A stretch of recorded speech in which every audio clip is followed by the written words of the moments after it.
Hi hello guys, good morning, have a nice day, welcome to mean log guys. Guys ಬೆಳಗ್ಗೆ duty ಕೆದಾರು ಶಿಕ್ಷಣ ಅಂತ ನೀನೇ ಮಾಡ್ತಾ ಹಂಗೆ ಮಧ್ಯಾಹ್ನ ಹೋಗಿನಿ ಗಾಯ್ಸ್. ಈಗ 5:25 ಜನ ಮಾಡ್ತಾರೆ ಮತ್ತೆ ನೋಡಿ ಗಾಯ್ಸ್.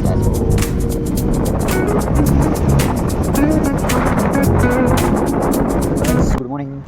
ಇವತ್ತ ಗುರುವಾರ ಐತಿ, ರಾಯರ್ನ ನೆನ್ಸು ರಾಯರಿದ್ದಾರೆ ಗಾಯ್ಸ್. ನೋಡಿ ಪಾನಿಪುರಿ ಎಣ್ಣೆ ಒಳಗ ಕರಾಟೇವಿ ಗಾಯ್ಸ್. ನೋಡಿ ಗಾಯ್ಸ್, ನಮ್ಮ ಕಾಗ ಹೊಳೆ ಬಾಳಗೆ ಜರಕ ನಾನು ಕರೆಯತೀನಿ ಗಾಯ್ಸ್. ಗಾಯ್ಸ್ ನೋಡ್ರಿ ಹ್ಯಾಂಗ ಉದ್ದಿನ ನೋಡ್ರಿ ಗಾಯ್ಸ್, ಪಾನಿಪುರಿ ಗಾಯ್ಸ್. ಗಾಯ್ಸ್ ನೋಡಿ ಬಟಾಟಿ ರೆಡಿ ಆಗೈತಿ, ಉಳ್ಳಾಗಡ್ಡಿ ರೆಡಿ ಆಗ್ಯಾವ, ಮೆಣಸಿನಕಾಯಿ ರೆಡಿ ಆಗೈತಿ, ಪಾನಿಪುರಿ ಖಾರ ರೆಡಿ ಆಗೈತಿ, ಪುರಿನೂ ರೆಡಿ ಆಗಿದಾವ ಗಾಯ್ಸ್. ಎಲ್ಲಾ ಹಚ್ಚಿನ ಪ್ಲೇಟ್ ಒಳಗೆ ಕೊಡ್ತೇನೆ ಗಾಯ್ಸ್. ಅಂದ್ರೆ ನಾನು ಮನೆ ತಗೋತೇನೆ ನೋಡ್ರಿ ಗಾಯ್ಸ್. ವಿಜಯ ನೋಡ್ರಿ ಗಾಯ್ಸ್, ನೋಡ್ರಿ ಹಿಡ್ಕೊಂಡು ಸ್ಟೈಲ್ ನೋಡ್ರಿ ಗಾಯ್ಸ್. ಗಾಯ್ಸ್